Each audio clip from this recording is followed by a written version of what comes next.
এই যে কাঁচামরিচ আর পেঁয়াজ দিয়ে দিলাম। এই যে চিংড়ি মাছ দিয়ে দেব।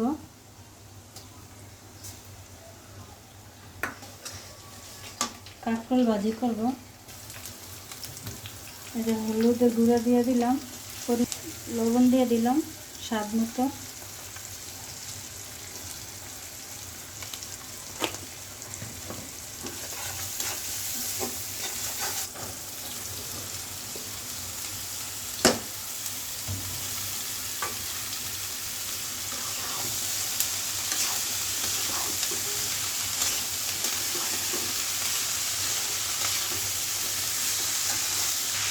এবার ঢাকা চাপা দেব।